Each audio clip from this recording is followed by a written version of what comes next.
Hey guys, it's Dave here from Gold Coast Camera Hire, and today I'm going to show you how to set up the KC-12 camera crane from Kessler Crane. Now it's important to please read the user manual and the safety information provided before attempting this build. Now the first thing you're going to want to do is lay everything out. In one of the two bags you'll find a large removal blanket, and we suggest using this please when building the crane, especially when laying it out on a hard surface like the pebblecrete in the driveway here. The first bag will contain the Kessler K-Pod and the Hercules 2.0 head. This is the only tripod that we suggest using when building this crane. The Kessler K-Pod can also be used as a dolly using the included caster wheels. So the kit also includes a seat for when using in a dolly configuration and a T-bar handle for pushing and pulling the dolly around a space. We don't recommend using it as a dolly when you have the crane attached. The other bag will contain all of the parts for the crane itself. The crane is constructed out of three main segments, and you'll want to lay them out with the rear section, then the middle section, and the tip section, all of them with the small control rod on the same side. And that should be positioned on the right-hand side of the crane if you're standing at the base of the crane as we are here. You'll also find in the second bag a small Ziploc Kessler crane bag that will contain all the parts and tools that you'll need for the assembly. You can find a complete packing list of everything included in the kit inside the bag itself in a folder, as well as attached to your tax invoice. Alright, let's get started. Alright, let's start by setting up the Kessler K-Pod. The first thing you'll need to do is remove the Velcro strap securing the legs together, and then lift up the tripod into a vertical position and move it away from the rest of the equipment. Next, pull the legs apart and you'll see that they snap into position, and then lock the casters so that it doesn't go anywhere. If you're assembling the K-Pod to use as a dolly or a tripod on its own, next you want to add the pan handle. But if you're using this in a crane configuration, you can skip this step, as the pan handle tends to just get in the way. If you've booked the K-Pod on its own and are intending to use it in a dolly configuration, I'm going to show you quickly how to attach the seat and the T-bar handle so that you can use it as such. First, you'll want to grab the T-bar handle along with the following two accessories from the accessories bag. This screw has a wider thread than all of the other screws in the kit. You'll want to take the T-piece on the end of the T-handle and position it in between the two sections of the tripod leg, and then take this block piece and position it behind the other side of the tripod leg. Then simply take the thumb screw and tighten it down. To attach the seat, first you'll need to unscrew both of the screws on the side of the seat here. Then once that's done, you're going to want to remove the metal block as well as the two pins on either side of the seat so that it's fully deconstructed. Next, simply insert the rod of the seat in between the two bars of the tripod mount. Now you'll note that up and down the tripod legs there are some circular cutouts, and those match some circular sections on these two bars from the seat assembly.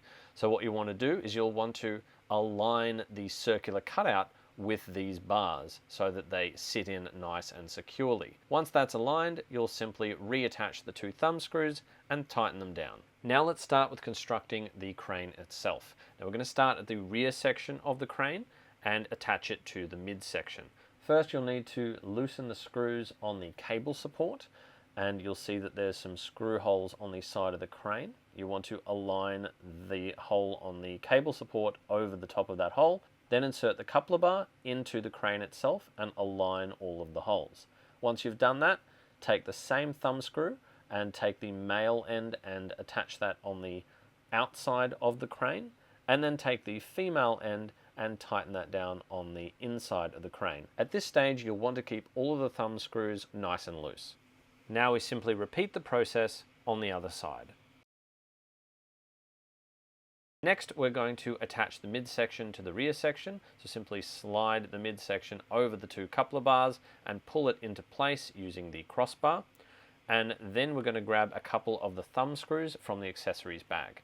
Simply attach them to the outside of the crane and screw them into place, again keeping them loose at this stage. Next, turning the crane on its side, we're going to attach the two sections of the control bar. So you'll want to align those two sections, take one of these small metal couplers, insert it into one side of the bar and secure it with one of these smaller thumb screws. Then attach the other side of the bar and secure the second thumb screw.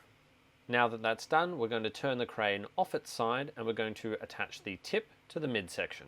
We're going to attach the tip section in the same way using 2 more coupler bars and 4 more thumb screws. Now that that's done, we'll turn the crane back onto its side once more and we're going to attach the 2 sections of the control bar, and we'll do that once more using a small coupler and 2 small thumb screws. Once this is done, you can turn the crane back over and start working around the crane, tightening up all the loose thumb screws. Now we're going to move up to the tip end of the crane and we're going to remove the 2 zip ties that are holding the wire in place. Please note that these are removable zip ties and you can simply undo them by pushing on the small lever inside the zip tie. Next, we're going to take the 2 ends of the stabilizing cable. We'll thread them over the top of the stabilizing bars and we'll just roughly put them in position at this stage. We have one more step that we need to complete before we can secure them to the back of the crane. On the rear of the crane, you'll find one eye bolt already in place, and in order to complete the next step, we'll have to remove this. So just loosen the wing nut underneath the base of the crane and remove that. Next, we're going to take these 2 rods and we're going to insert them into the back of the crane. Now, what you'll note is that there are 2 screw holes in these rods. You have one that will allow you to extend it out a little bit further, and one that sits right in flush against the back of the crane. If you're using the PT-20 or another pan tilt head, I suggest having that bar fully extended. If you're using a very light camera that will require no more than 20 kilograms mounted to the rear of the crane, then you can push it all the way in. It's essential to remember never to position more than 20 kilograms of counterweight on either side of the frame of the crane when using this configuration. If you require more weight than this, you must use the extended weight bar configuration. We'll come back to this later in the video. Next, we'll take the eye bolt, 2 washers and wing nut that we removed in the previous step and reattach them to the crane through one of the 2 holes in the rod. Now we'll repeat the process on the other side with the other rod. You'll find the second eye bolt permanently attached to the other end of the tension cable. Now that both eye bolts are in place, we'll take the other end of the cable, hook it into the remaining eye bolt and start to tighten up the cable. Knowing how much tension to use is a bit of a trick. You don't want it to be loose enough so that the crane bends downwards when under load, but you also don't want to tighten it too much so it starts to bend upwards either. Now we're going to mount the body of the crane onto the tripod. So wheel the K-pod into position and lock all of the casters. Next, remove the 2 thumb screws on the top of the Hercules head, as well as the pan handle if you have that attached. Make sure the head of the tripod is leveled before proceeding to the next step. Now, with someone else helping you from the front of the crane, lift the rear of the crane into place and level out the rear platform. You'll want to align the 2 holes on the top of the platform with the 2 screw holes in the Hercules head. Next, reattach the 2 thumb screws that we just removed. There are 2 configurations that you can use when it comes to mounting weight onto the rear of the crane. There's the configuration that I'll show you now, which uses the standard weight bar, and there's also an extended weight bar configuration for heavier camera bodies. If you're only using a light camera body, you can use the standard weight bar configuration. Any setup that will require in excess of 20 kilograms on either side of the crane's frame must use the extended weight bar configuration, which I will show you towards the end of the video. But for now, let's continue with the standard weight bar configuration. Next, we're going to attach the handlebars at the rear of the crane using the following pieces. Take the standard weight bar and slide it through the eyelet on the rear of the crane, and then slide it through the eyelets on the handlebars before finally through the other end of the crane.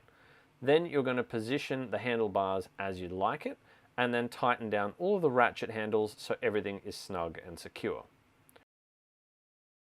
The next step is going to be adding the weight to the front of the crane. The next stage is a lot easier to complete if you have the end of the crane rested on a tabletop surface. First, remove the PT-20 and place it on the table. Next, we're going to remove all of the wing nuts and all of the washers from the base of the unit. The unit can be configured in either an overslung or underslung configuration. We're going to be demonstrating the overslung configuration because it's a lot clearer as an example. But if you're using a camera body heavier than 5 kilograms, it's suggested to use the underslung configuration. Once the washers and wing nuts have been removed, align the 4 bolts with the holes in the tip of the crane. Next, reattach the washers and the wing nuts and ensure that they are secured tightly. Next, select your camera and attach it to the camera platform on the PT-20. Using the 2-stage camera screw, first attach the thread as far in as it will go, ensuring not to over tighten as this can damage your camera. Then attach it securely using the 2nd stage of the camera screw, which should secure firmly against the camera mounting platform on the PT-20. Next, we're going to balance the tilt axis of the PT-20. To do this, loosen the ratchet handle and then slide the platform up and down. You'll want the lens of the camera to roughly line up with the center of the tilt motor. For a small camera like this, that means lifting the platform all the way up as high as it can go. When the head is perfectly balanced, you should be able to position the camera in any kind of tilt angle and it will hold its position. We've opted to use a small lightweight camera here, but the Turret is capable of taking any camera up to 9 kilos. Next, grab out the cable bag from the yellow case. In it you'll find the 2-stage camera screw alongside a series of cables and adapters. You'll find the DC power cable, the AC power cable, as well as a control cable that will run the length of the crane. At one end of this cable you'll find a Y splitter section with a long part of the cable and a short part of the cable. You'll want to attach the short section to the pan motor, as this is the motor that won't move when you're operating the head. And you'll want to attach the longer section to the tilt motor, as this longer section will give you freedom to pan and tilt the head around 270 degrees. Because this head can be mounted either overslung or underslung, you can reverse the direction of either of these axes by unplugging, turning the cable 180 degrees, and reattaching the cable again. Next, we're going to grab the controller out of the black case for the PT-20 and we're going to attach it to the rear section of the crane. Simply undo the screw and remove this back sliding section, and you can mount it to any pole on the rear of the crane. You can mount it up the top, you can mount it in the midsection. Because each of the axes are reversible, you can even invert it to get it a little bit closer to one of the 2 handles, which is where I'm going to position mine. You then simply add the thumb screw back on and tighten it down to secure it. You may need to tighten the screw on the back of the unit using a screwdriver. Next, we're going to run the control cable down the length of the crane. I like to run the cable up along the support beam to keep it out of the way of the body of the crane. Next, take the end of the control cable and insert it into the control box. This cable can only be oriented in one way. Next, we'll take the battery bag out of the yellow case. Inside the battery bag, you'll find a battery charger, as well as an SLA battery. You'll find that it has 2 terminal caps. Please set these aside and do not lose them, as it helps protect the battery from short circuiting. At this stage, you'll also need the DC power cable, which at one end features the positive and negative terminals, as well as a 15 amp fuse, which you find if there's no power getting through to the PT-20, this is the first thing to check. At the other end of the cable, you'll find a 4-pin XLR. The next part, we're going to remove the battery from the bag, which makes this bit a little bit easier. And then we're going to take the 4-pin XLR part of the DC cable, and we're going to thread it through from the inside of the bag out the little porthole in the side there. And then we're going to reinsert the battery into the bag. We're not going to plug in the terminals to the battery at this stage. Now we'll want to mount the battery in its bag onto the end of the crane. And I find an easy way to suspend it is to take the strap, thread it over the top of the weight bar, then slide the battery bag through that loop, and then pull it tight. And that will now suspend off the end of the crane. Next, you want to attach the leads to the battery. I'm going to do this outside of the bag so it's easier to see, but you always want to attach the positive red terminal first, followed by the negative black terminal. Then, finally, you attach the 4-pin XLR to the controller box. It's best to leave the bag open to allow for airflow. Now we're going to have a look at the controller box itself. We have the on-off switch on the right-hand side, a speed dial in the center so you can control the speed of the pan and tilt movements, as well as a linear and log dial with a dead spot in the center.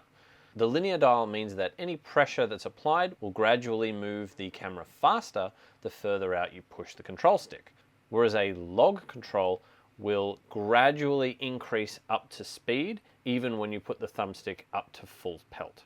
Now, as you can see, as you adjust the digital control stick, it will pan and tilt the camera at the other end of the crane. If you find that you want to invert either the pan or the tilt once you've plugged everything in, a reminder that you can do so by inverting one of the two cables that's attaching to the PT20 head, either the pan axis or the tilt axis. When it comes time to disconnect the battery from the control box, you want to do it in the following order. First, remove the XLR cable, then remove the black cable, the negative terminal, followed by the positive red terminal. Now that our crane is set up, it's time to add some counterweight. Simply slide some counterweights onto the rear section of the crane. We've provided a number of different weights in different sizes along with the crane, and you want to add enough weight so that the crane is perfectly balanced, meaning that if you were to let go of the end of the crane, it would hold its position. Now, if you're using a lightweight camera, you may only need a small amount of weight added to the back of the crane. Secure the weights in place by using another weight coupler. The weight couplers can be tightened and loosened using the included Allen key tool in the accessories bag. It's important to note that you should never position more than 20 kilograms of weight on one or the other side of the rear of the crane. If you find that you do need to add more weight to the other side of the crane's frame, or you need to slide the existing weights further back in order to balance it, I'm going to show you how to do that now. First, you'll need to loosen the tension cable and remove the eyelets that we added earlier. Next, you'll need to extend those rods to their second extended position, and then you'll want to reinsert the eyelets and tighten down the wing nuts.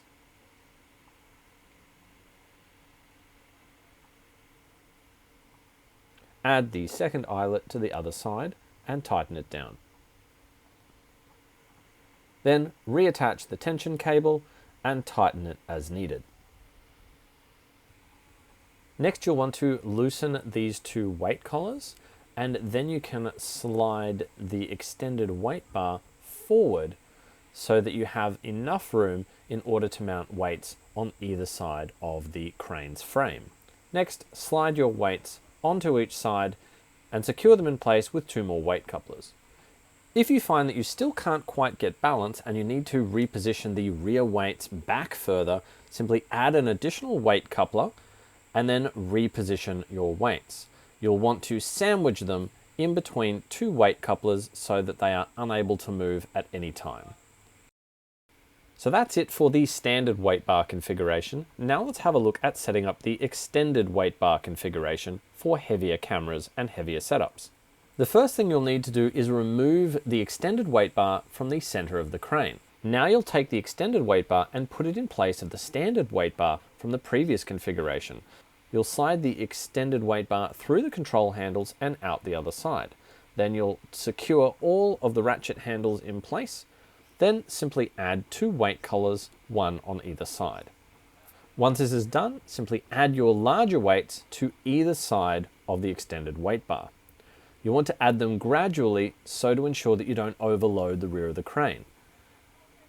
Once you're close to achieving balance, add two of the weight collars to the outside of both sets of weights. You will need to add an even number of weights on either side of the crane's frame. Then take the standard weight bar and slide it into the center of the frame and secure it with two weight collars. Once you've done this, you can fine-tune the balance by adding some smaller weights to the center of the standard weight bar. Continue to add weights until everything is nicely balanced. You don't want the back of the crane to jump up at any point. You want the crane to be perfectly balanced, so you don't want the front to drop suddenly or the back to lift up suddenly. So this can take a little bit of finessing. Once you've found the right balance, secure all the weights in place with weight collars. Finally, our crane is completely built, and if it's balanced and set up correctly, then it should be simple and easy to operate with as little as 1 or 2 fingers. This frees up your other hand to be able to control the pan and tilt head using the controller box. Once the crane is perfectly balanced, if you have a look on the left-hand side of the point where it meets the tripod head, you'll find a vertical brake. Now, this brake is only strong enough to hold the crane in place if it is perfectly balanced. And we always recommend that you store the crane for any period of time with the tip secured on a table or on the ground. We don't suggest that you ever leave the crane with the tip suspended. For simple setups where you don't require the use of a pan tilt head and you only need to tilt the tip of the crane, you can operate the crane manually. To do this, first you'll need to add on the tilt handle to this section here. Once you've done that, simply unlock the tilt on the Hercules head, and then you can freely tilt the end of the crane up and down. Make sure you always secure the tilt lock when you're finished with your shot.